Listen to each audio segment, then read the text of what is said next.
Vous regardez la classe foot saison 3, l'actu foot revisité par la First Team comme chaque vendredi midi. On est ravis d'être avec vous. Nous sommes là comme d'habitude en direct pendant 1 heure via Twitch, le stream, avec vos commentaires, vos questions. On va débattre ensemble de pas mal de choses et puis on sera en replay à 18 h comme d'hab sur la chaîne multisport de la First Team avec vous aussi pour vos messages que l'on suit. Vrai gros sommaire aujourd'hui avec en une touche les news de la rédaction, les news du plateau tout simplement. Et puis la séquence Oh My Goal, le sujet le plus chaud de la semaine. C'est quoi? C'est la sortie d'un livre. Ça vous dit quelque chose? L'épisode 2 de Paris United, les révélations sur le PSG. On va en parler dans cette émission. Coupable, non coupable, Bruno Genesio à la barre. Le jeu lyonnais manque-t-il d'ambition? C'est Nassima Driouache qui en parlera. La récréation, bien sûr, traditionnel grand débat de l'émission. On se pose la question avec vous dès maintenant. Quel est le meilleur coach actuellement dans le monde? On en parle maintenant. Puis Manu, tu descends, l'homme de la FFF, qui nous dira pourquoi il est vénère, encore une fois. Et cette fois, c'est au sujet du Ballon d'Or. Eh oui, allez, entrez, c'est la classe foot.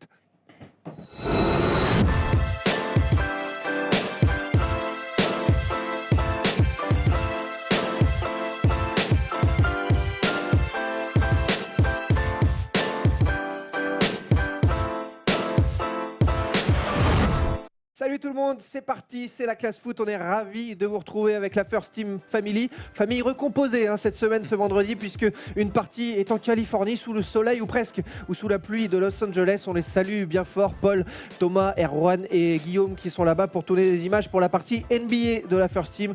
Ils s'éclatent et tant mieux. Aujourd'hui, on va parler de plein de choses avec un invité d'honneur. Avant de présenter l'équipe, je vous le dis, cet invité d'honneur, vous le connaissez forcément si vous êtes sur Twitter. Mousse, Paname, Mousse de Paris United est là avec nous aujourd'hui pour la sortie notamment du nouveau livre de Paris United, épisode 2, des révélations toujours et encore sur les coulisses du club parisien. Ça va Mousse? Ça va très bien, merci Thibaut de m'accueillir, merci à l'équipe. Je suis très heureux d'être sur Classe Foot, merci de votre invitation. Bon, c'est cool, ça fait plaisir. Elle pourrait être au fond de son lit, elle a préféré venir partager ses miasmes avec nous et ça nous fait très plaisir. Nassima Driouache.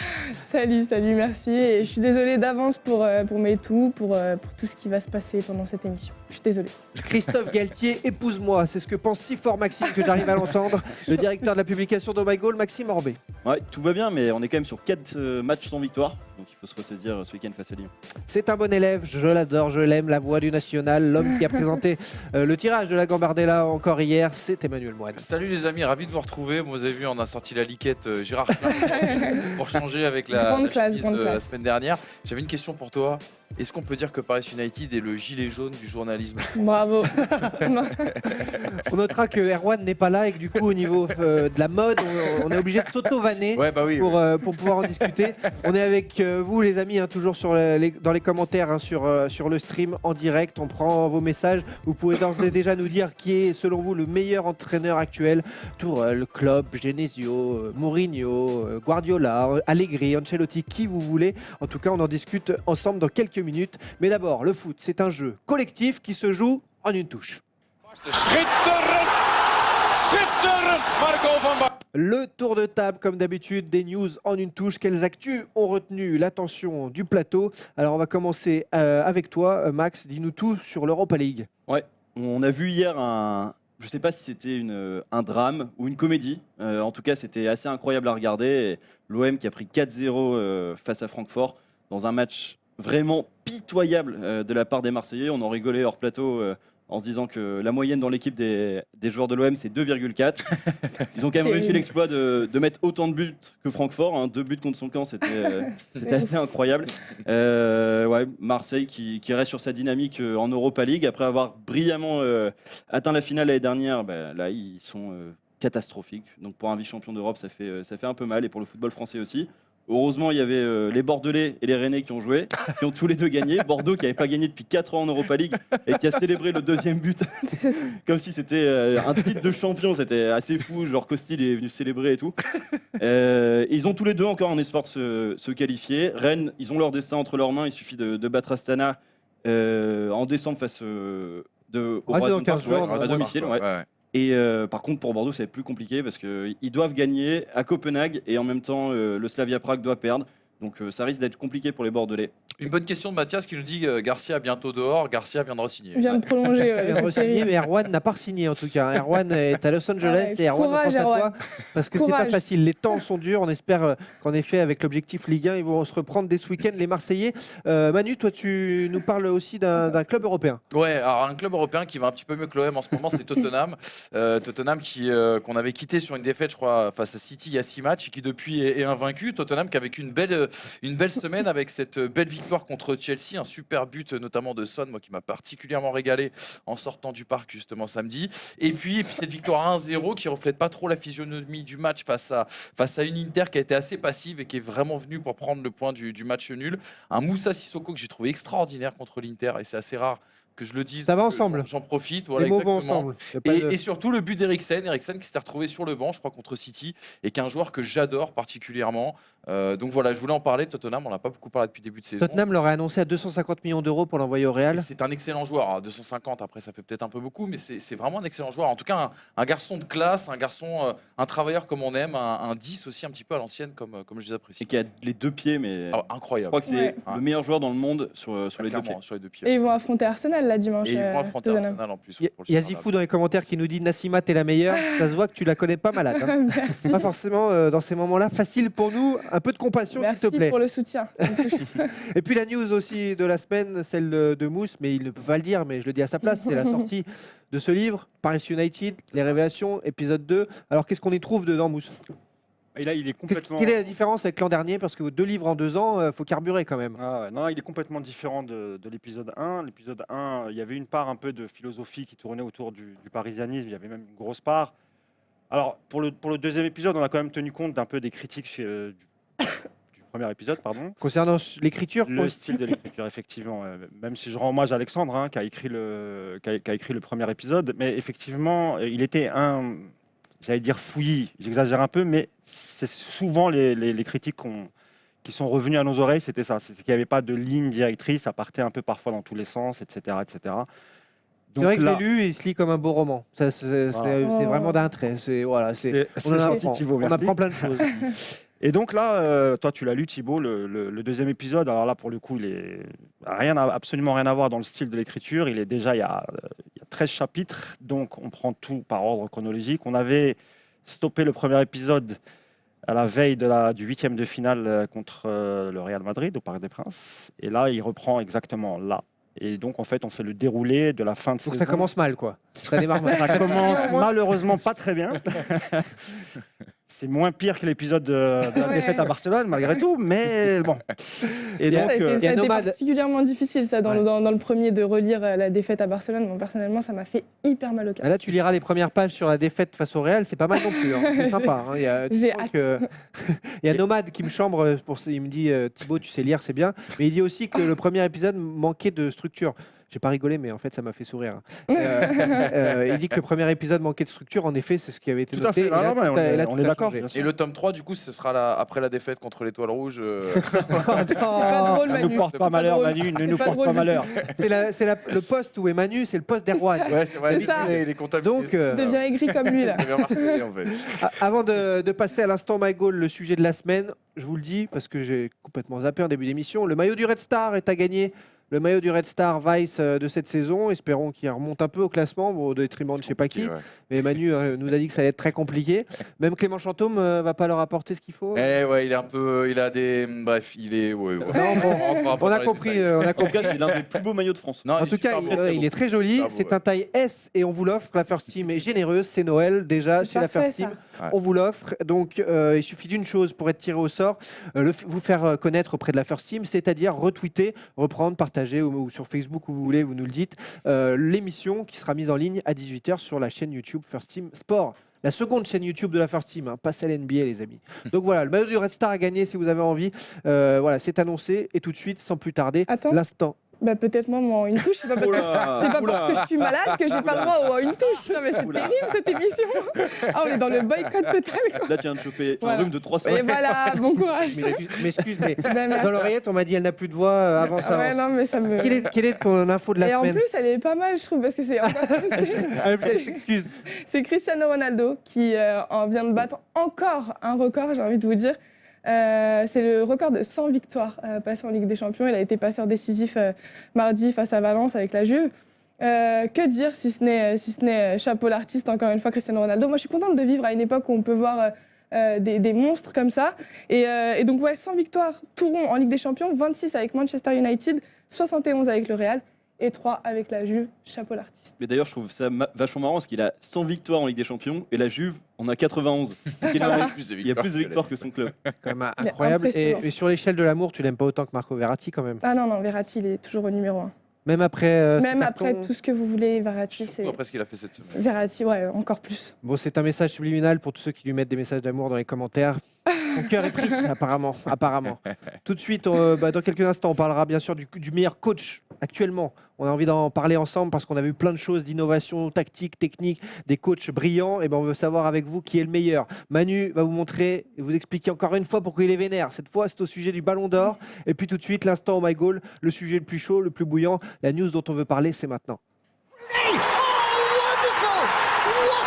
Les coulisses du Paris Saint-Germain, tout expliqué dans le livre de Paris United, épisode 2, qui est sorti hier, jeudi, un peu partout, dans tous les bons libraires et sur Internet, bien sûr. Alors, Mousse, dis-nous tout. On va en discuter avec toi. Après avoir lu ce livre, on se dit qu'il fallait faire une partie dans l'instant Oh My Goal. Max, c'est un sujet qui fait réagir sur les réseaux sociaux. Voilà, c'est ça. On fait un peu l'inverse de d'habitude. D'habitude, on prend les meilleurs sujets. Là, on prend les meilleurs sujets qui ont marché durant la semaine précédente. Là, on fait le sujet qui va marcher dans la semaine à venir. Les coulisses du PSG, l'organigramme chaotique, les derniers transferts, le départ de Lo Celso, tout expliqué dans ce livre. On va parler de Neymar, qui est un problème ou une solution pour Paris, parce qu'il y a plein de choses sur le clan, la nébuleuse Neymar dans ce livre qu'on apprend. Mais d'abord, juste une petite info. Vous aviez balancé en exclu mercredi que Rabiot serait en tribune. Il n'était pas en tribune, il a même joué 5 minutes sur le terrain. Que s'est-il passé? Vraie info, fausse info, une erreur de votre part? Qu'est-ce qu'il y a eu? De toute façon, des erreurs, ça peut arriver, on l'a déjà fait, ça c'est pas un problème. Là, a priori, l'info était a priori bonne au départ. Ensuite, on a appris malheureusement que Thomas Meunier a perdu un membre de sa famille, a vécu un événement douloureux, et donc Rabiot a été rappelé, mais n'a pas débuté le match, n'a pas démarré le match, et finalement il est rentré, il me semble, à 5-10 minutes de la fin. Bon, c'est plus clair. Ouais, en effet, il a joué 5-10 minutes avec les arrêts de jeu. Alors, on va identifier ensemble les problèmes du club, ce qu'il faudrait changer, parce que vous rentrez vraiment dans les coulisses, dans les vestiaires, vous nous amenez un peu partout. Les chamailleries, Neymar, Meunier, les chamailleries, Neymar, même Rabiot, qui lui reproche de ne pas assez défendre. Alors, est-ce que d'abord, on ne s'intéresserait pas à la direction, qui, selon vous, selon vos informations, semble tout à fait floue? Personne ne sait à qui vraiment s'adresser. Quel est le rôle d'Antero Henrique? Voilà. Est-ce qu'il y a un vrai problème au niveau de la direction du Paris Saint-Germain? Je dirais pas la direction, nous on parle plutôt de la direction sportive. Parce que la direction, elle est plutôt bien structurée. En la personne de Jean-Claude Blanc, qui est juste en dessous du président Nasser Al-Khelaifi.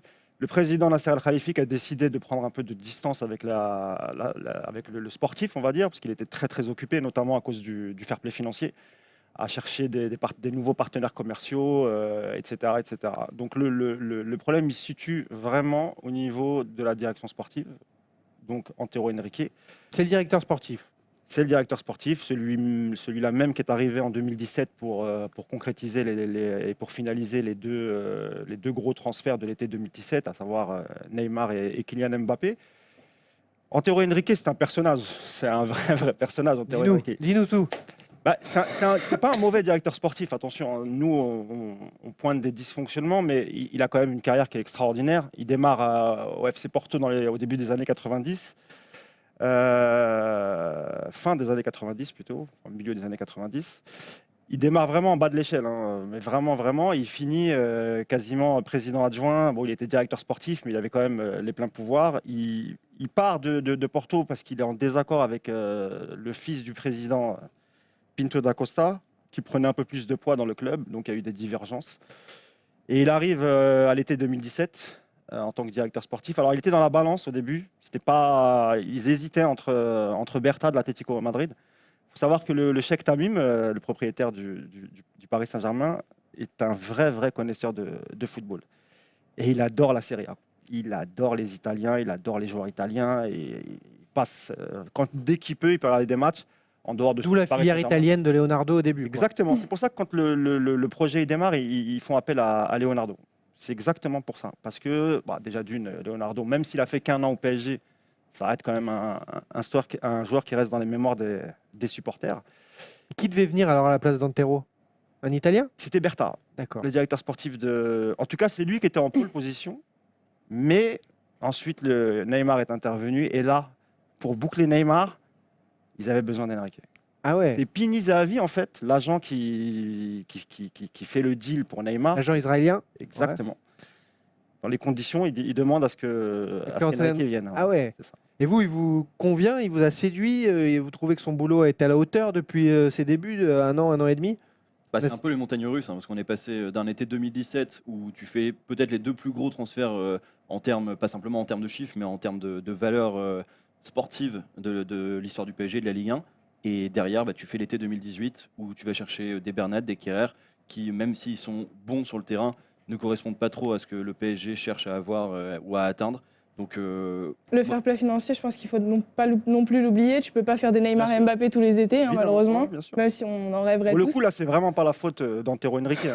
Le PSG avait une enveloppe très très minime pour boucler ce mercato. Ils savaient très bien qu'ils étaient surveillés par le fair play financier. Ils pouvaient pas faire ce qu'ils voulaient. Par contre, et là on en parle dans le livre, ce qui est plutôt étonnant, c'est que quand tu sais que tu as une épée Damoclès sous la tête et que tu peux pas vraiment dépenser, pourquoi tu perds ton temps pendant 2-3 semaines à essayer de négocier à Londres N'Golo Kanté, qui déjà lui ne souhaitait pas du tout ni rejoindre la Ligue 1 et encore moins le Paris Saint-Germain. Il y a aussi autre chose que vous expliquez dans le livre, c'est qu'il y a une lutte tout au long de l'été, en tout cas, entre 2 hommes, Thomas Tuchel et Antero Henrique, qui se sacralisent, on va dire, par le dossier Boateng. Ouais. Est-ce que c'est le fair play financier qui a fait perdre le plus de temps au Paris Saint-Germain sur le mercato de l'été dernier, ou est-ce que c'est justement cette guéguerre intestine qui a été gagnée finalement à croire le livre, en tout cas par Tourelle, qui a fait perdre du temps à Paris? Non, ça peut pas être le fair play financier, parce qu'ils étaient déjà au courant. De toute façon, ils savaient qu'ils n'allaient pas pouvoir faire comme en 2017. Donc non, le fair play financier, il était là. Ils ont fait avec.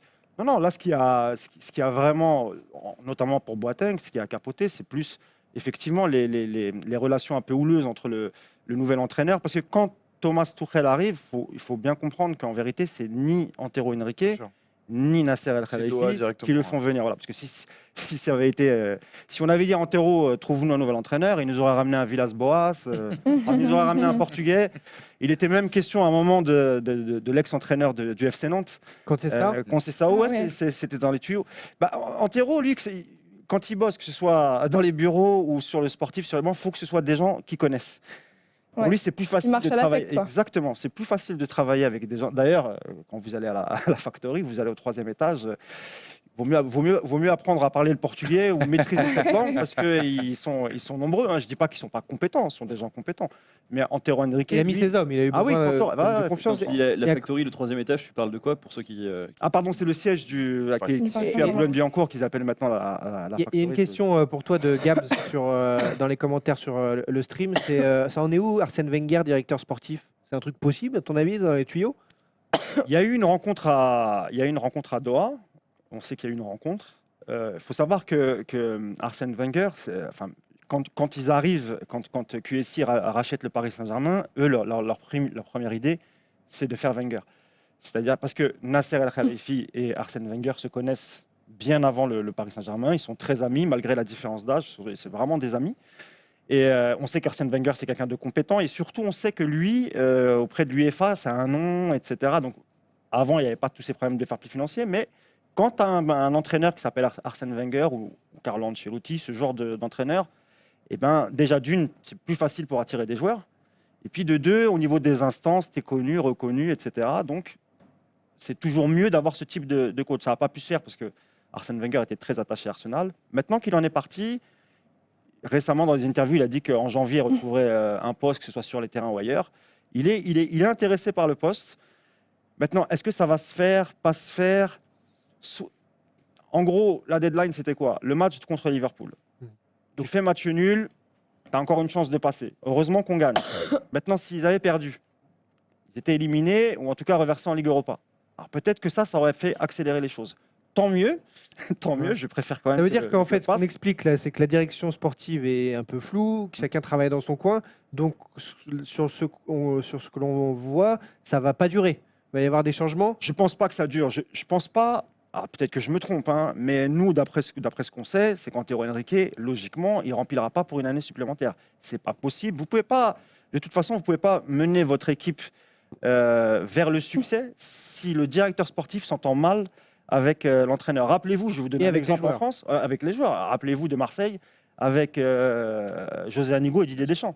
C'était pas possible. Alors on apprend les amis dans ce livre aussi donc que Neymar ne s'entend pas du tout, pas spécialement bien avec Antero Henrique, ce qui corrobore donc ce que tu viens de dire par rapport au problème de ce directeur sportif. Est-ce que Neymar, bon, on connaît le prix du transfert, on connaît son détachement vers le club, notamment quand il a été blessé et qu'il est parti longuement au Brésil sans vraiment suivre l'équipe. Est-ce que Neymar est un problème? Est-ce que dans son plan de carrière, c'était vraiment de partir à Paris pour pouvoir rebondir au Real? Est-ce que Neymar n'est que de passage et se moque du PSG? On a vu quand même une belle scène de liesse après le match de Liverpool de Neymar qui a vraiment communié avec le public pour une des premières fois, certes. Est-ce qu'il y a un problème Neymar à Paris? Est-ce qu'il est trop chouchouté? Est-ce qu'ils en font trop? Est-ce que c'est mal géré?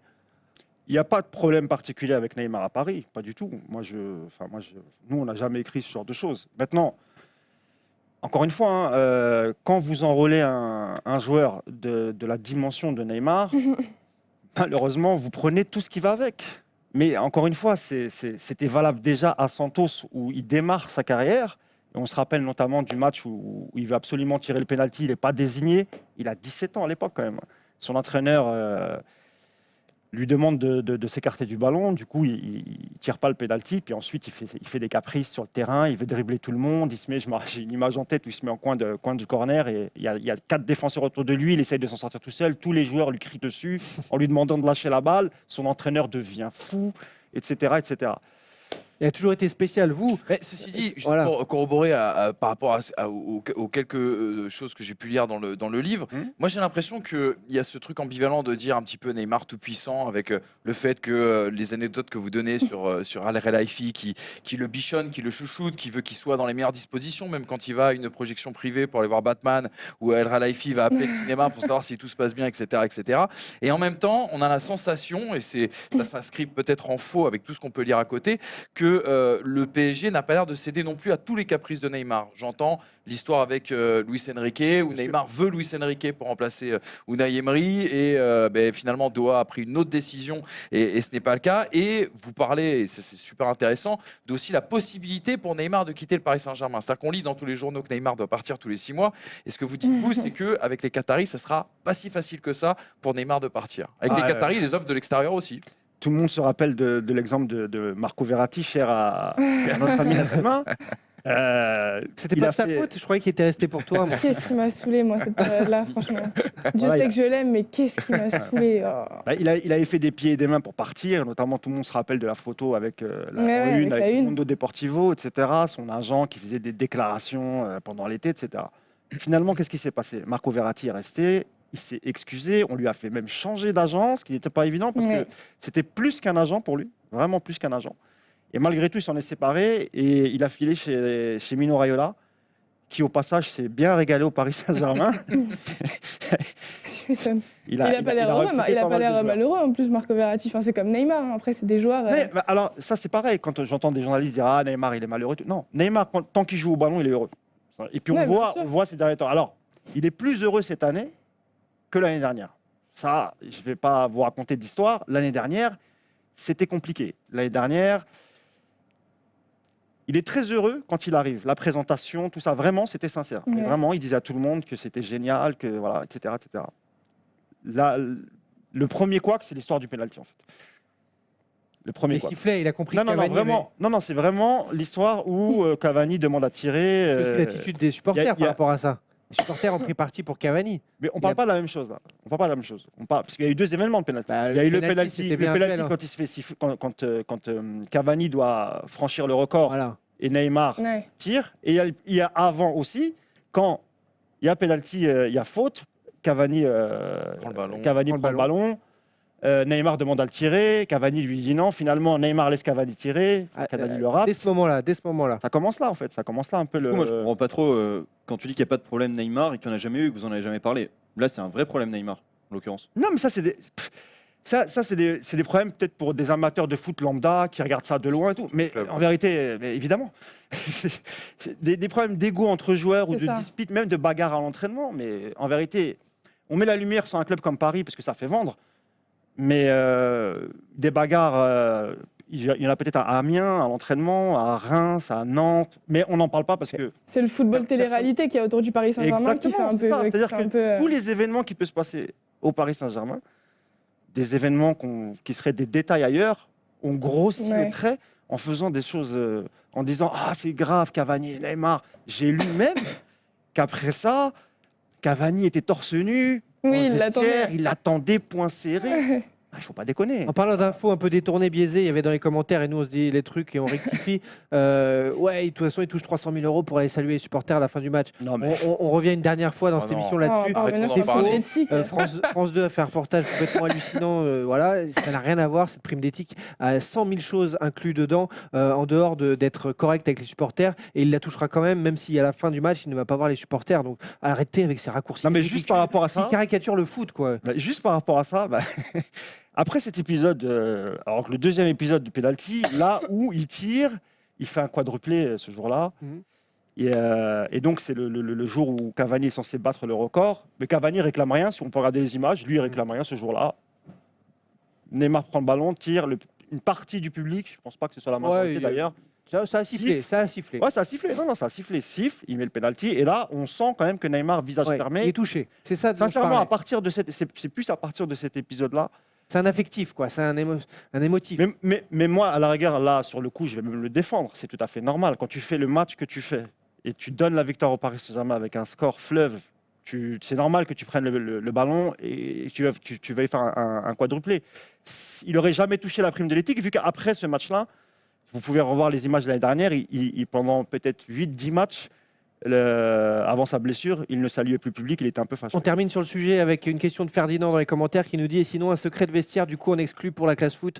Mousse, tu as quelque chose, s'il y a quelque chose qui te vient, tu nous le dis maintenant ou après?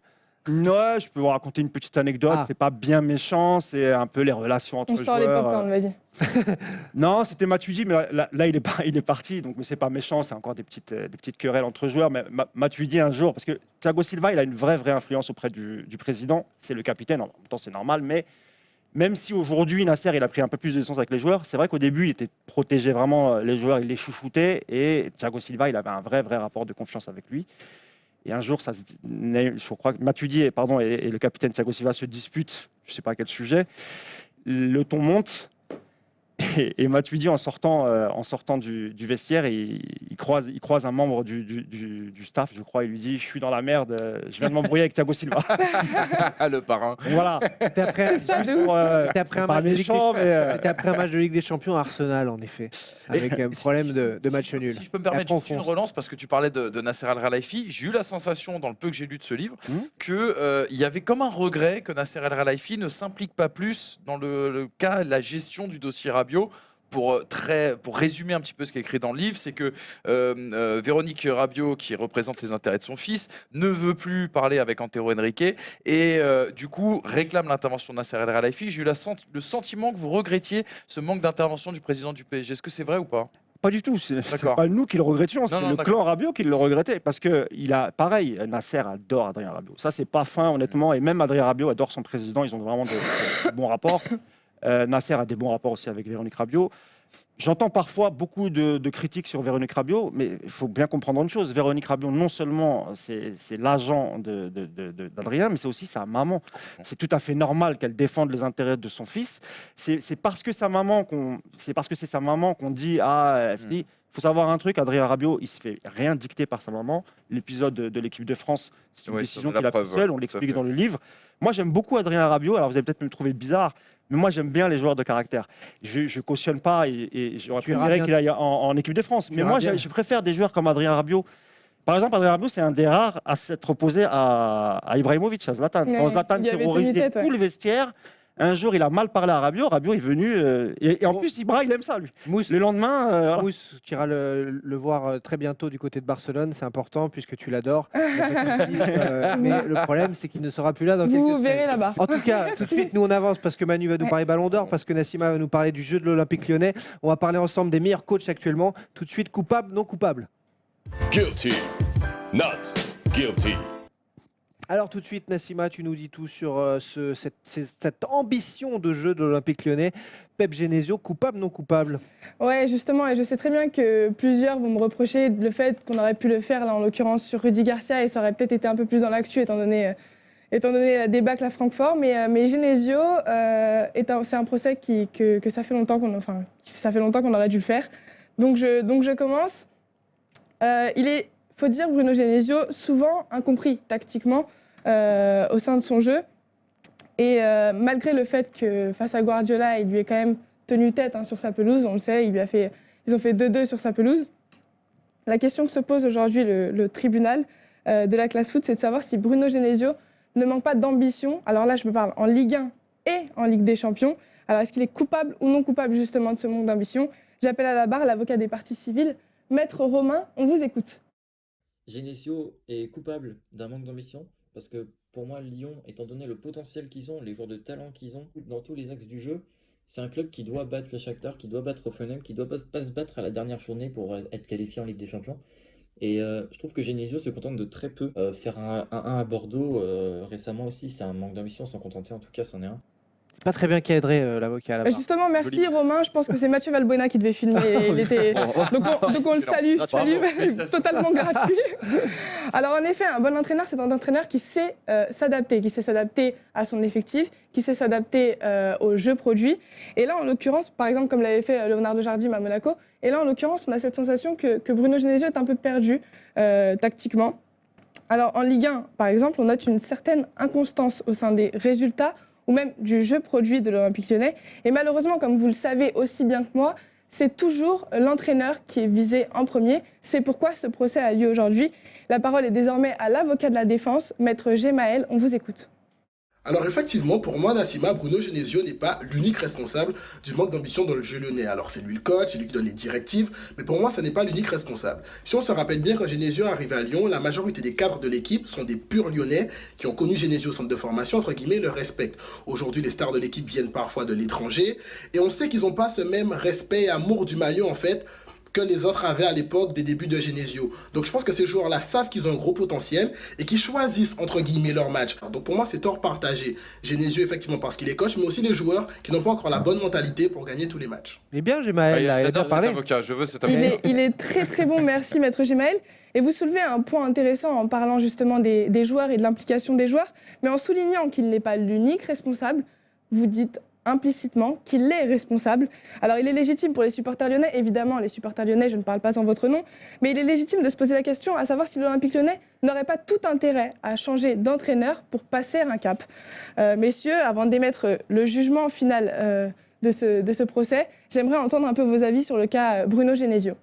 Alors moi, tu vois, je serais David de le défendre et dire que si l'OL manque d'ambition, ce serait plutôt la faute à la direction sportive et notamment du coup à Jean-Michel Aulas qui est le directeur sportif de l'OL et non pas à Genesio qui fait certes des choses qui sont parfois critiquables, mais c'est un problème qui est beaucoup plus large selon moi que pointer du doigt simplement l'entraîneur. Mais moi, je suis entièrement d'accord avec toi. Genesio, c'est pas un mauvais entraîneur. Le problème, c'est l'environnement dans lequel il a été mis, le pouvoir qu'on lui a donné et les gens qui gèrent ce club. Et en effet, je crois que le deuxième avocat a tout dit, c'est-à-dire qu'il faudrait que Lyon, qui est un grand club en France et dont la France a vraiment besoin, eh bien, faudrait que Lyon se fasse un petit peu violence, aille se nourrir, on va dire, avec une autre culture et quelque part fasse venir un grand entraîneur qui pourrait apporter des choses. Et on va faire un parallèle avec Paris, comme Ancelotti a tout réformé et tout restructuré au Paris Saint-Germain. Et je dirais que Loïc, dans les commentaires, a raison en disant manque d'ambition, Lyon est tout le temps en Coupe d'Europe, ça fait 15 ans. Ok, mais l'ambition Oui, de faire l'Olympique quoi lyonnais, c'est aussi avoir ses propres ressources, son propre stade, avoir un très gros budget, et ils peuvent aller chercher plus loin. ce qu'ils font face à Manchester City, c'est révélateur qu'ils sont capables de le faire aussi en Ligue 1 et d'aller chercher le Paris Saint-Germain. Un club comme Lyon doit être qualifié en 8e de finale à chaque Bien sûr. participation de Ligue des Champions. C'est vital pour la France. Mais là, après, moi, ils m'ont séduit sur les 2 matchs face à City, vraiment. Donc, il y a vraiment un gros potentiel. Et je me dis que dans le développement, en effet, Genesio coupable, mais dans le développement, avec les réseaux de Bernès, un Laurent Blanc, pour moi, serait bien pour faire passer un cap à ce club-là. Un mot, Mousse, là-dessus? Non, moi je trouve que de manière générale, on est un peu sévère avec Genesio. Il a prouvé même face au Paris Saint-Germain, l'année dernière notamment, où on perd au Parc de 2-0. Mais ils font un match extraordinaire. C'est peut-être la seule équipe qui nous avait bousculé. Ils perdent ensuite, le Paris perd à Lyon. Et je vois les 2 matchs contre City. Donc pour moi, Genesio, c'est un bon coach. C'est quand tu réussis à battre City à l'extérieur, et même si tu fais que 2-2, ça veut dire que tu es capable d'anticiper des schémas proposés par Pep Guardiola, qui est la référence en termes de coach. Donc même si parfois on se moque un peu de lui en l'appelant Pep Genesio, il faut reconnaître quand même que ce qu'il a fait avec Lyon, et pourtant c'est pas un coach qui a eu beaucoup d'expérience, c'est quand même pas mal. N'oubliez pas que cette équipe est jeune aussi. Désolé pour la précision, mais ça c'est très important. Cette équipe est très jeune. Toute remarque est bonne à prendre de la part du tribunal. Eh bien, messieurs, après des heures et des heures d'études du sujet, et j'exagère pas, vraiment, j'ai discuté avec des supporters lyonnais, non lyonnais. Tu étais au fond de ton lit, je comprends pas. Ouais, mais tu sais, on peut faire plusieurs choses en même temps. Je suis une femme, pas un mec. Ah bah voilà. Bravo. Oui, donc le verdict est que Bruno Genesio est jugé coupable avec des circonstances atténuantes, et j'insiste là-dessus. Le tribunal convoque les joueurs dans les jours à venir, puisque nous devons nous entretenir avec eux, mais surtout le président de l'Olympique lyonnais, Jean-Michel Aulas, lui aussi est convoqué au sein du tribunal de la classe foot. L'Olympique lyonnais, je conclus, est un club qui a fait les beaux jours de notre Ligue 1, et aujourd'hui, étant donné son potentiel, nous en voulons un peu plus. L'audience est levée. Merci pour ce coupable non coupable. Nouvelle édition avec Nassima Driouaj. Tout de suite, sans plus tarder, le débat de l'émission, la récréation. Le débat, c'est quoi? Quel est le meilleur entraîneur actuellement sur la planète foot? De France est championne du monde en battant le Brésil. Pendant que les miasmes s'éjectent de l'œsophage de Nassima, de façon assez violente, Nassima vient de parler du jeu de l'Olympique lyonnais. Ça nous a fait penser à la Ligue 1. Alors avant de parler du meilleur entraîneur actuel qui peut être étranger, selon vous, vous nous donnez les noms d'ores et déjà dans les commentaires, qu'on n'en oublie pas, qu'on discute avec vous. En Ligue 1, il y a Galtier, il y a Derzakarian, il y a des Vieira qui font du très bon travail en ce moment, Ali Lozic. Est-ce qu'il y en a qui vous séduisent là autour de cette table et qui vous font dire qu'ils font partie des très bons entraîneurs du moment? Pas forcément le meilleur, mais on va y venir jusqu'au meilleur. Max? Bah déjà, je suis obligé de parler de toi parce qu'il y a grande surprise. Il n'y a pas de suspense. Mais mine de rien, ça peut être aussi un mea culpa de ma part, parce que l'année dernière, je lui crachais beaucoup dessus après ce qu'il avait fait en deuxième partie de saison. On rappelle ses statistiques. Tu parles de Galtier. Ouais, Galtier qui était pire que Bielsa en termes de résultats. Mais par contre, ce qu'il fait cette année, c'est totalement aux antipodes de ce qu'on peut connaître de Galtier, notamment ce qu'il avait fait avec Saint-Etienne, où il fermait le jeu, il gagnait des matchs de manière très pragmatique. Là, aujourd'hui, il a trouvé au LOSC un système qui est beau à voir, un système de transition qui est, je pense, le meilleur en Ligue 1 en termes de contre. Et ça marche très bien. Donc, respect à Galtier, qui a fait le meilleur début de saison de l'histoire du LOSC. Et mea culpa pour la dernière, du coup. Manu, il y a un coach qui te séduit en ce moment en Ligue 1? Alors moi, j'aime beaucoup ce que fait Derzakarian à Montpellier. J'avoue que Montpellier est une équipe qui me plaît énormément depuis le début de... Tu sais que tu me plais, toi? Ouais, non, mais vraiment. Honnêtement, je vais te dire, de tous les matchs du dimanche soir, j'ai en souvenir notamment le Montpellier-Marseille où Montpellier m'a beaucoup impressionné. Et je voulais mettre une mention quand même pour un garçon dont personne ne parle et que peu de gens connaissent, c'est Fabien Mercadal à Caen. Parce que c'est un garçon, on a souvent dit que les entraîneurs français ne bossaient pas. Quand on expliquait que Laurent Blanc et Comboiré adoraient par exemple aller jouer au golf et ne faisaient que des passages intermittents au centre d'entraînement de leurs clubs respectifs.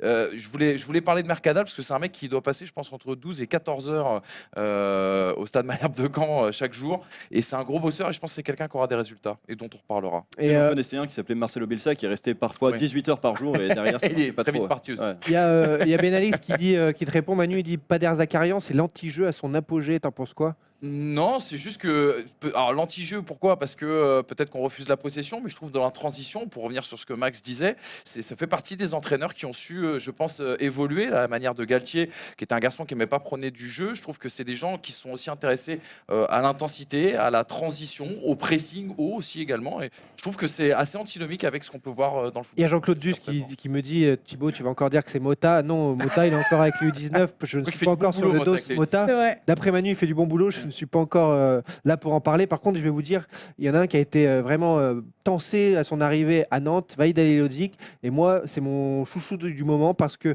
Vahid, il a toujours eu des résultats partout, un peu comme Der Zakarian. Très souvent, les mecs, ils n'ont pas des super effectifs et ils y arrivent. Et Halilhodžić, j'ai l'impression que il se démène, il a ramené rigueur, travail, il y a des résultats, il y a des buts, alors que tout le monde disait c'est un entraîneur pour blinder. Et ben non, les mecs, ils arrivent à se réinventer et les joueurs ont l'air ravis d'être sous leur direction. Nassim, un autre coach qui t'a plu comme ça? Pourquoi on parle pas de Thomas Tuchel? On peut en parler de Thomas Tuchel. On peut tout de suite, allons-y. Bien oui, sûr, Thomas Tuchel, moi, m'impressionne vraiment par ce qu'il fait au Paris Saint-Germain en ce début de saison. C'est un entraîneur qui a du caractère, qui impose son jeu, qui a jamais la même composition en début de match, et ça, moi, je me régale. Il a un peu cassé cette logique de statut imposée à la composition, c'est-à-dire toujours les mêmes compos, toujours les mêmes joueurs. Et j'ai l'impression que les joueurs sont beaucoup plus choisis au mérite, beaucoup plus choisis à ce qu'ils prouvent chaque match.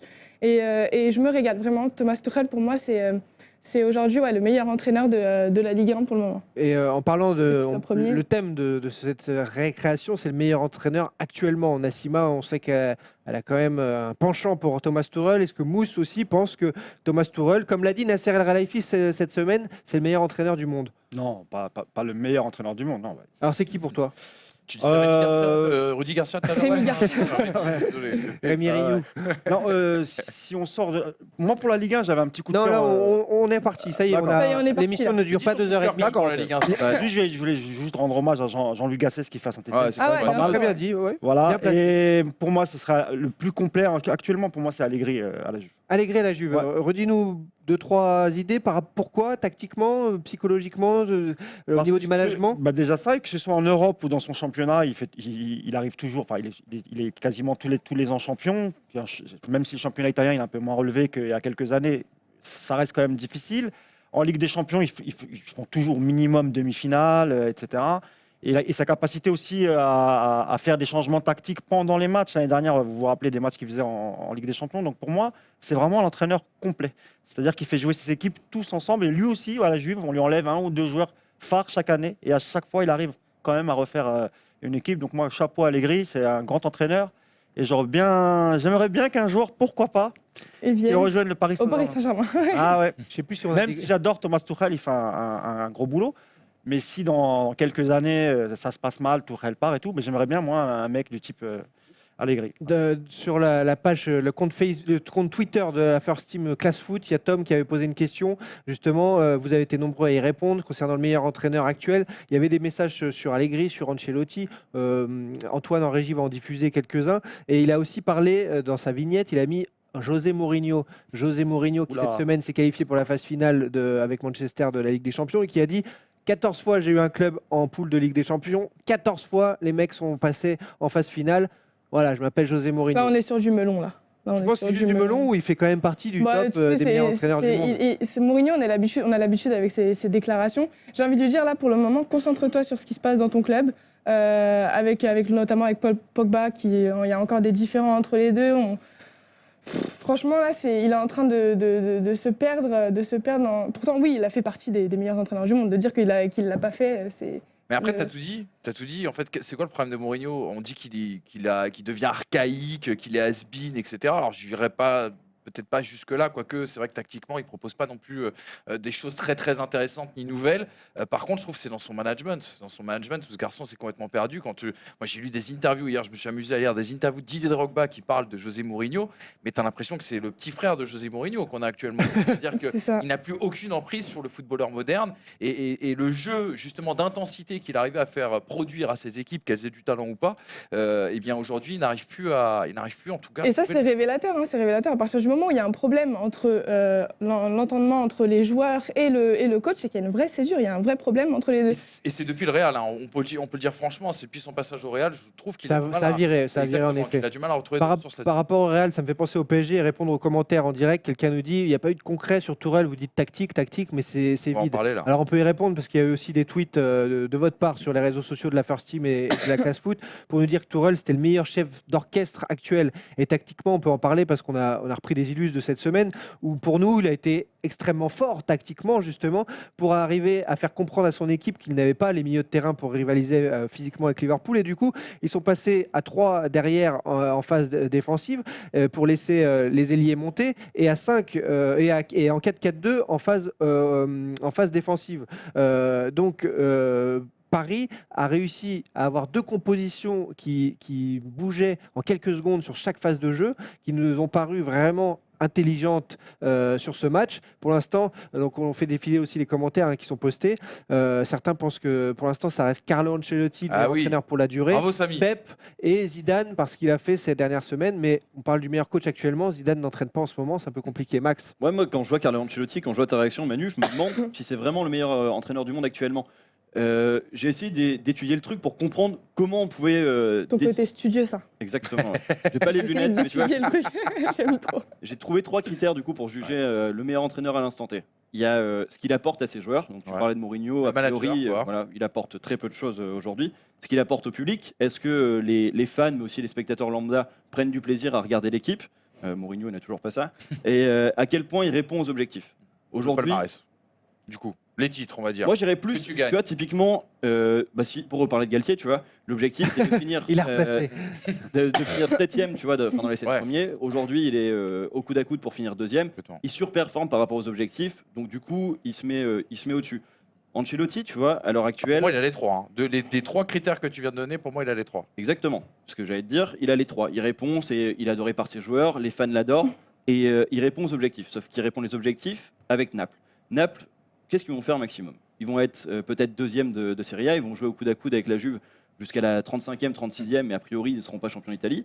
Faire mieux qu'un quart de finale de Ligue des Champions, ça sera compliqué. Donc, est-ce que tu peux dire qu'au final. Tu les vois passer? Déjà? En 8e de finale? Ouais. Ouais, je pense qu'ils vont éliminer Liverpool ou Paris. Tu parles de se qualifier pour les Ouais, déjà. Ah oui, oui. Tu dis les cas. Ancelotti l'a dit, si ils sont vraiment compte, on passe pas. Là, ils ont leur destin en main. Je pense qu'ils vont se qualifier. Mais c'est difficile. Dans l'enfer d'Anfield, j'ai un doute. Bon, mais c'est pas la question. C'est pas la question. Ouais. Mais Ancelotti, c'est difficile de le nommer meilleur entraîneur du monde à l'heure actuelle, alors qu'il entraîne une équipe comme Naples, qui est une équipe de seconde zone, même si je respecte Ancelotti et je respecte le Napoli, c'est pas le top gratin, quoi. Moi, ce qui m'intéresse chez Ancelotti, c'est cette façon d'évoluer à travers le temps. Et que tu vois, par exemple, on parlait de Mourinho, que certains considèrent has-been. Aujourd'hui, Ancelotti, c'est quand même un mec qui est héritier d'Arrigo Sacchi, c'est le fils d'Arrigo Sacchi. C'est un mec qui arrive à l'époque, il y a Parme, il y a la Juve, il y a Milan, où il impose ce fameux 4-3-2-1, là, ce fameux sapin avec Pirlo en numéro 6, en meneur et à la fois numéro 6. Il arrive à Paris avec toujours ce sapin qui va se transformer en 4-3-3, le 4-3-3 qui va réussir à installer à Madrid. Et là, il revient, on va dire, à la base avec ce 4-4-2 qui est quand même plus efficace, qui est quand même plus solide, plus rationalisé, on va dire, que ce que pouvait faire Sarri du côté du Napoli. Et moi, je trouve que ce garçon-là est intéressant parce que justement, peu importe l'équipe que tu vas lui donner, il va se concentrer, c'est ce fameux bouquin qu'il écrit sur le management et qui est même repris dans de nombreuses entreprises, il va se concentrer sur les outils, les armes, le matos dont il dispose, et ensuite il va réfléchir à comment faire jouer chacun de ses joueurs. C'est l'adaptabilité que n'a pas les autres. Tu prends un cas, par exemple, celui de Guardiola, et je vous laisserai en discuter. Guardiola, il arrive au Bayern, il arrive avec sa culture, ça ne marche pas forcément, ça ne le porte pas jusqu'au bout, ça ne lui offre pas le palmarès, notamment d'un Carlo Ancelotti, c'est-à-dire de gagner une Ligue des Champions avec de différents clubs dirigés, et quelque part, Ancelotti s'est planté aussi au Bayern, comme Guardiola. Il s'est planté au Bayern pour des raisons qui sont différentes, peut-être plus de l'ordre managérial. Là, Guardiola, c'est tout simplement une culture qu'il a essayé d'apporter, de transformer, mais ça n'a pas marché, même si ça a marché un petit peu plus avec City. Max, tu voulais réagir? Ouais, non, quand tu parlais d'Ancelotti qui tire le maximum de son équipe d'un point de vue managérial, il y en a un autre qui sait faire ça, c'est Diego Simeone. Et il y avait une citation qui était sympa qui disait que Diego Simeone, ce qu'il fait avec l'Atlético, c'est un peu ce que Steve Jobs faisait avec Apple. C'est-à-dire, les ressources que tu as sont pas extraordinaires. Tu vois, tu comparais Apple et Microsoft à l'époque. Microsoft était bien au-dessus en termes de ressources. Mais par contre, il tire le meilleur de son équipe. Alors malheureusement, l'Atlético reste quand même une équipe un peu de loser parce que ça reste pareil en fait que le Napoli. Ça va pas aller chercher la Ligue d'Europe. Europa League. Et quoi Europa qu'il League. change un peu cette image de loser quand même, Diego Simeone. Parce que c'était Ça- quand ça même reste un des grand historiques, historique, Ils ont fait tu vois ce combien que je veux dire ils ont fait combien de finales de Ligue des Champions en 4-5 ans Ils font 2 finales de Ligue Ouais, des Champions, ouais, c'est mais énorme. combien de victoires? Surtout, ils prennent la Liga une année devant Barcelone et le Excellente Real. Moi, je saison suis pas de Liga, d'accord avec toi. Hein, ce qui fait Simeone quand même avec Atletico, quand tu es dans un championnat comme la Liga aussi difficile, avec 2 monstres devant, tu arrives toujours à être dans le top 3. Une année, tu réussis même à être champion. Et en plus, tu es finaliste de Ligue des Champions plusieurs fois. Quand est-ce que tu franchis le cap? Après, c'est une question de moyens aussi. Hein. Le budget de l'Atlético, c'est pas le budget de Barcelone, c'est pas le budget du Real. Et puis, il faut aussi pouvoir attirer les joueurs. La difficulté, elle est là aussi. Hein. Quand tu veux prendre les meilleurs joueurs, quand tu vas en Liga, je suis pas sûr que les mecs ils vont d'abord choisir l'Atlético avant de choisir s'ils ont 3 propositions. À mon avis, ils hésiteront d'abord entre Real, Barça et ensuite Et a l'Atlético. priori, Diego Simeone, on lui a offert plusieurs fois la possibilité d'aller dans un club pour aller chercher la Ligue des Champions et il n'a pas pris ce risque. Juste- En tout cas, il a été approché par le Paris Saint-Germain. Il a effectivement décliné l'offre. Je pense qu'il y a pas mal d'autres clubs qui ont dû le Il y solliciter. a un entraîneur dont on parle pas là en l'occurrence, mais c'est Jürgen Klopp. Jürgen Klopp aussi qui a un style de jeu. Quand il est arrivé en Première Ligue, on pensait que son style de jeu n'allait pas coller avec la Première Ligue. Et au final, ce qu'il fait avec Liverpool, encore une fois, il a réussi à installer son pressing haut, des contre-attaques fulgurantes. Il a un style de jeu bien particulier. Et moi, Jürgen Klopp, je le mettrais facilement dans le top 3 des meilleurs coachs Alors, actuels. tu vois, Je moi, je mettrais un bémol pour Klopp, Jürgen ouais. Klopp. vraiment, Ah, Si je peux toi. vous donner mon faut se top 3, rappeler- dans mon Vas-y, top 3, vas-y. je mettrais Jürgen Klopp, je mettrais Ancelotti, pas en premier. Je mettrais Pep Guardiola en premier, Jürgen Klopp et Ancelotti.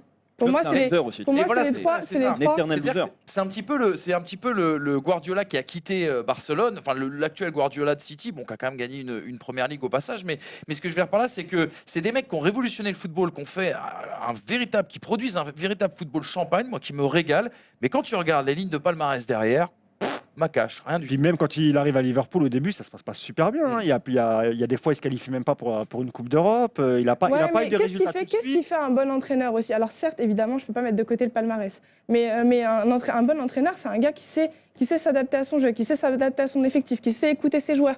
Et Jürgen Klopp, moi, je retrouve toutes ses qualités, qui a une vision tactique Il est quand très même. dur avec les Alors joueurs. certes, Attention, il est très, très face à dur, hein. Tuchel, il a pris un peu, c'est un peu l'élève qui a dépassé le maître, mais Jürgen Klopp, pour moi, ça reste. Liverpool prennent Jürgen Klopp pour aller gagner un titre. Parce que Liverpool ne gagne plus de titres oui. majeurs depuis des années et des années.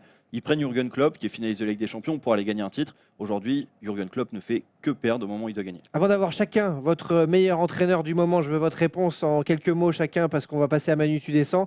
Je voudrais aussi dire que dans les commentaires, il y a énormément de noms qui reviennent comme Allegri, on en a parlé en début de débat, mais également Lucien Favre, l'entraîneur actuel du Borussia Dortmund, ancien de Nice, qui a vraiment fait de belles choses à Nice et qui fait d'excellents résultats avec Dortmund, leader de Bundesliga. On n'en a pas trop parlé parce que pareil, on attend encore qu'il franchisse le cap au-dessus, mais en ce moment, peut-être, oui, le meilleur entraîneur actuellement, peut-être avec ce qu'il fait, il y a des voix qui peuvent tomber pour Lucien Favre. Alors, un par un, vous nous dites quel est le meilleur entraîneur actuellement selon vous. Comme ça, on identifie vos choix. Claire, Max.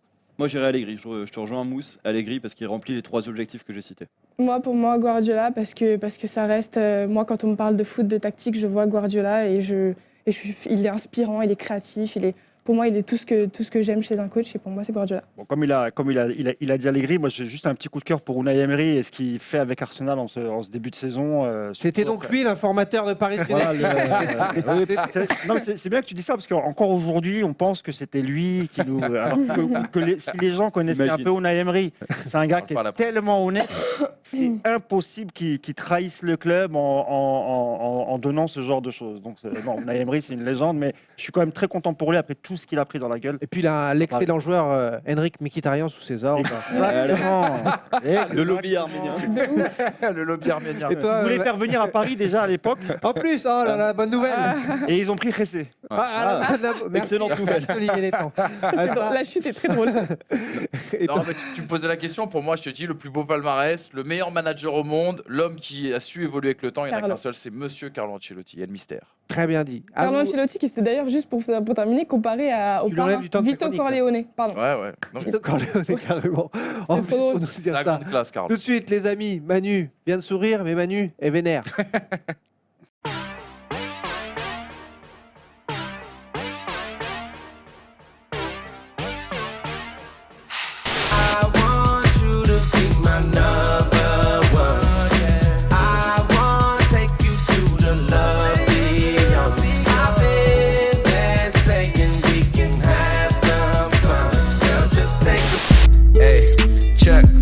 stay humble, but I'm next.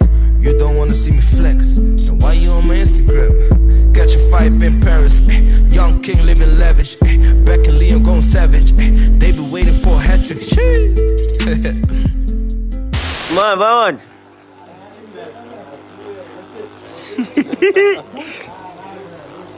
Porra, pica. Esse pastel aqui, ó. Tá parecendo um palhaço, rapaz. Esse é meu menino, olha lá. Ah.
Dribblou, vai fazer o gol. Pisou na bola. Ih, caneta! Canetinha! Outra caneta! Only got drive for the cash. That's my type of bandwagon. Unless I got a better MC, them times man moves to a man. Dragon body back, tackle cause they couldn't. Et oui, Manu est totalement vénère parce que Manu en a marre de ces cérémonies individualistes.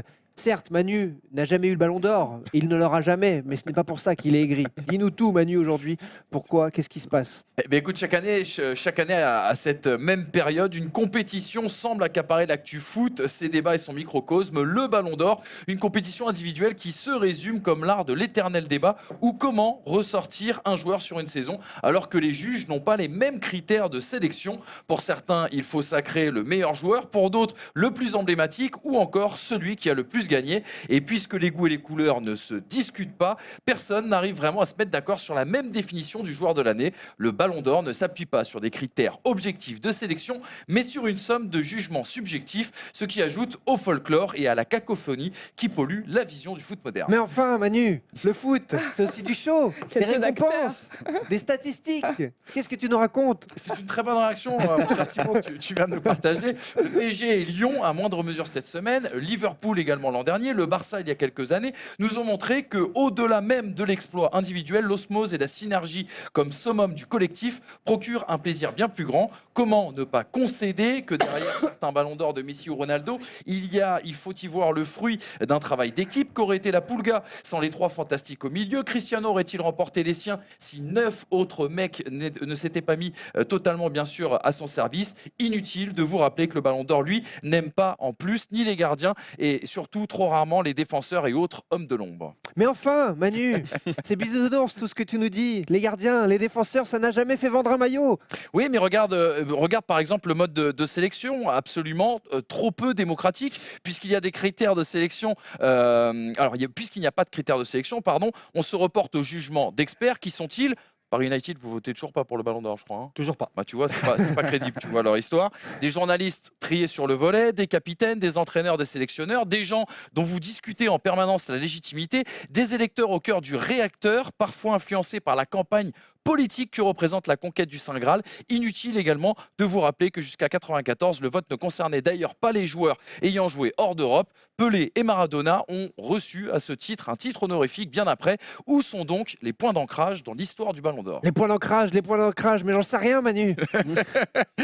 Parce que, comme l'a déclaré un jour Arsène Wenger, de point ouvrez les guillemets, le Ballon d'Or est une obsession ridicule de joueurs, une marchandisation de l'individu, une récompense superficielle qui fait mal au foot. Car si le Ballon d'Or est l'éternel débat le plus passionnant de l'année, il est aujourd'hui tellement institutionnalisé que la crainte de Wenger, c'est qu'on priorise l'individu au collectif. Il faut admettre qu'un sacre de Modric enverrait quand même un signal fort à la planète foot et à ses jeunes pratiquants. Bien vu, Manu. Lundi soir, le Ballon d'Or. On en reparlera certainement la semaine prochaine dans la classe foot. D'ailleurs, je vous le dis, on aura Youssoupha, le rappeur, invité dans l'émission. Il y a une petite question pour Mousse. Quand est-ce que Michael Madar revient au PSG? Tu n'es pas obligé de répondre parce qu'on n'a plus le temps. L'émission doit se terminer, non pas tout de suite. Il y a l'interro surprise, bien sûr. C'est une surprise. Je ne le disais pas jusque-là. Et donc, tout de suite, c'est parti par équipe. Mousse, Manu contre Max et Nassima. Et vous aussi, vous jouez avec nous. Interro. Allez, c'est parti, comme d'habitude, on termine l'émission avec la ceinture de la WWE, bien sûr, les amis. Allez, si elle est à gagner, on est complètement fou. Et que vous dire, on commence avec les photos floutées, et puis il y aura l'équipe. Je pensais qu'Arwan était parti aux États-Unis avec. Ouais, c'est autour de la taille. Ça sonne en fait à l'aéroport. Plus autour de la taille. En tout cas, elle tourne et tout, j'adore. Bref, tout ça pour vous dire qu'on démarre avec les photos floutées. On démarre tout de suite avec un homme qui a perdu sa moustache cette semaine. Qui est-ce? Oh, à votre avis? Moustache. Ouais. À votre avis, quel est l'entraîneur ou ex-entraîneur, je ne sais pas s'il coach encore, en ce moment, tout du moins, qui a perdu sa moustache? Del Bosquet. Del Bosquet, bonne réponse. Bonne réponse de Max qui marque le premier but. Del Bosquet. Ah, grave. Et oui, vous ne le reconnaissez pas. Dans les années 2000, quel est ce joueur qui a fait un chabit, qui a reçu un chabit de la part de Ronaldinho? C'était pas Batles, le 29? Non. Chapuis. Non plus. Oh, merde, un comment milieu il de s'appelle? terrain. Non, un milieu de terrain. Ouais, ou qui pouvait jouer aussi un peu défenseur, qui dépannait. DU. Non, étranger. Pays Dos limitrophe Santos, de la France. Ouais, non. Pays limitrophe de la France. Un Suisse. Un Suisse. Ah, bah, c'est Stili. Il y a un point égalisation d'Emmanuel. Et à gauche, qui tire le maillot de Ronaldinho, à moins que ce soit le contraire? Meïté, 2-1. Bonne réponse. En 2010, le FC Liverpool ne ressemblait pas à ce qu'il était aujourd'hui. Qui composait l'équipe? Gérard. Il y a Carragher, non? Non, il y a Carragher. 3-1. Dans les buts, à votre avis? Dudek. Non, ah non, 2000, combien t'as dit? Reina. 2010, 11, je crois. Reina. Reina, Oh, 3-2. Et ensuite, un attaquant français, Ngog. Ngog, Ah, bien vu. Putain, mais 3-3. Putain, David Et un Ngog. défenseur tchèque. Hyper. Hager? Non. Attends. Tchèque. Tchèque. Ouais, c'est tchèque. Tchèque. C'est un tchèque, ouais. C'est un tchèque. Gaucher. Non, mais je l'ai pas. Euh, Non. Non. Non. Non, norvégien. Norvégien. ouais, passé par la France. Oui, il est passé par. Il est passé par. J'aime bien ce mot. Il est passé par. Rennes. Rennes. Il est passé par quel. Vous le voyez pas du tout? Vous Ok, l'avez- t'as marqué. Ouais. Vous l'avez plus du tout? Ouais. Il nous a tous marqués visiblement. Ouais, j'avoue. Ouais. Tchèque à Lens. Bon, vous l'avez pas? C'est back. Scartel. Ouais, ils l'ont dans les commentaires. Ils Tu l'as regardé? t'as Non, il a ta pas regardé triche du ou pas? tout. hein. Ah non. Non, non. Regardez que toi. Scartel. Ouais, C'est ça Scartel, Martin Ah Scartel. non, je pensais pas du tout. Il est passé Il était- à Rennes, lui. Peut-être. Non, il est passé où Il est Ah, pas passé en oui, France. ouais. Smith, Ah. voilà, Il était pas en France, vient de Scartel dérouler là. On continue avec un joueur passé par l'Espagne qui a joué également en Allemagne, qui était à la Real Sociedad dans ses jeunes années. Il n'est pas tchèque, il est slovaque, Scartel, et il n'est pas passé par la France. Je dis n'importe quoi. Les pires indices, tu sais. Ouais. Alors, lui, Ton attends. joueur, c'est pas Mackay, non? Non, c'est un milieu de terrain élégant qui a Ah. pris sa retraite il y a peu. Ah, Un milieu de terrain Ah. élégant qui Il a. tendait parfois sur le roux selon le soleil. de quelle De l'été. nationalité, tu dis? Espagnol. Real Sociedad. Merde. Il a une tête de gamin sur cette photo, vous ne le reconnaîtrez pas, même si on ne le floute pas. Il a joué au Bayern. Xabi Alonso. Xabi Ah Alonso. Bien oui, joué. putain, mais vraiment. On en est à combien là? 4-3 je crois, non? Ouais. On en est à C'est avec 4-3 Dedo pour... moins. qui se fait connaître là, à cette époque-là. On en est à- ouais. Improbable. On en est à 4-3 pour Nassima qui a marqué tous les points de son équipe Ouais. Franchement, je suis en forme là. et qui va trouver ce joueur, illustre joueur, passé par la Sampdoria Gênes dans les années 90. Ah, Ah, je sais pas. ah bah oui, non mais t'as raison Antoine, je te suis. Allez, on est On sur peut lui. parler de l'Olympique Lyonnais d'il y a 8 ans. Ouais. L'Olympique Lyonnais d'il y a 8 Bastos. ans avait Bastos, 5-3. Avait un attaquant français qui a... Benzema. Ah ouais. Non. Gomis. Et un- Ah non, il est là. Et un défenseur Non. central étranger. T'es pas Piquion à l'époque, là, attaquant français? Non. C'est de ce style. Merde, attends. Briand. Brillant. Ah, Oh, Bien joué. Max est très fort. Ouais. Danny Brillant. Hommage à Tom. C'est Tom, ouais. Et un défenseur central que vous avez vu jouer cette semaine en Ligue des Champions.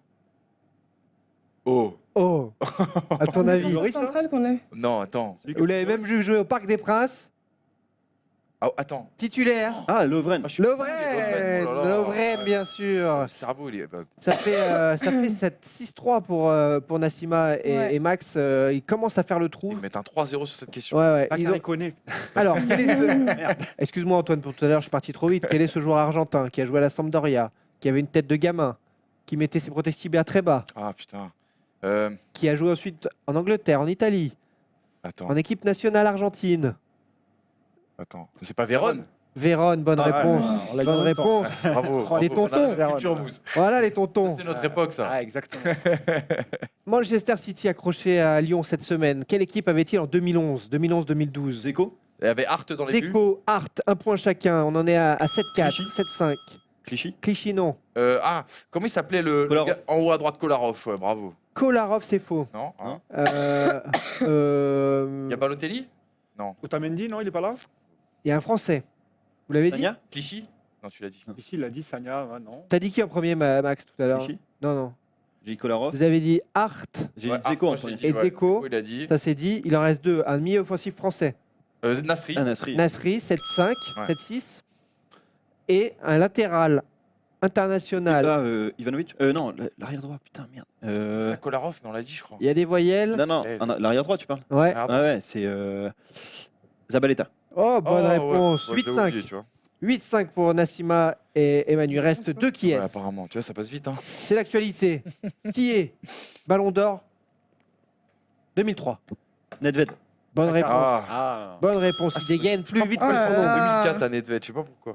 Et enfin, Cette coupe de ils vue. se sont croisés sur les Luis terrains. Enrique et Pep Guardiola. Ouais. Un point pour Guardiola. Et il y a même Simeone. Nadal à droite. Simeone. Simeone Ah non, marque pardon. un point. En Ah ouais, effet, Simeone. Guardiola et Oh là. Simeone. On est donc à 9-6, me semble-t-il. Non. Bravo. Jamais de la vie. Merci Pas la possible. régie. Jamais de la vie. Merci Ah, c'est vrai, là, c'est pas Pour une fois que possible. ça tombe dans notre Non, j'avoue. Attends, On est neuf, comme le huit. PSG. Tu vois, pour une fois, là, c'est une erreur arbitrale qui va dans le Non, il y a- sens de la Il y a France, 9 pour Nassima et Max. Et il y a 6 pour Manu Il y a et. 9 pour Max en direct. Il y a 9 pour Pas Max. Nassima. Et vu qu'il n'y Nassima a est pas pas la là. VAR, tu vois. dans Et cette vu qu'il n'y a émission, pas la VAR, on va faire un on va rester 9-6. sur ce 9-8. Sachant, J'aime trop. sachant que nous passons au qui suis-je pour remporter toujours la ceinture, les amis. Bien sûr. Ouais. Nous l'envoyons en colissimo par la poste. Moi, je rentre avec ce Au score. grand vainqueur. Tout de suite, qui suis-je? J'ai connu 5 pays dans ma carrière. L'Angleterre, l'Espagne, l'Écosse, l'Allemagne et même le Danemark. J'ai joué... Pardon. S'il vous plaît, les joueurs sont prêts. J'ai joué dans ma sélection nationale de 98 à 2006. J'ai désormais 42 ans, j'ai investi mon argent dans diverses entreprises et j'ai fait Par encore Robikin. plus fortune que dans ma carrière. Ah. Ma fortune est Flamini. estimée à plusieurs centaines de millions d'euros. Du coup, je suis souvent, très souvent, à Vegas, à jouer au blackjack, au poker, aux machines à sous et peut-être, d'après Thibaut, dans quelques boîtes à strip. La vie rêvée de la First Team. Bref. Joueur rugueux, box to box, je n'ai jamais eu la cote chez les romantiques du football. 66 sélections, 5 buts avec la sélection danoise. J'ai tenté de prendre la Gravesen. suite. Gravesen, Gravesen, bonne oui. réponse, égalisation d'Emmanuel Moine. L'un des chauves les plus connus Et le du Nice. mondial. Égalisation. Il n'y aura pas l'interro de la mort, on déploie ce mot aujourd'hui, mais un dernier qui suis pour vous départager puisqu'il est à 9 partout. Elle est Ouh. cheveux à l'époque. Eh oui, je voulais absolument vous montrer cette Putain, photo la- de lui jeune. C'est tout Beau pareil gosse. du diable. Beau gosse. Le Un piercing. hooligan notoire. Bravo, bravo Manu. Égalité, 9 partout. Ça va se jouer sur le dernier qui suis-je. Qui suis-je? Je viens des abîmes. C'est en Guadeloupe. J'ai pas vu Je le com, suis- hein, je te jure que c'est vrai. J'ai pas vu.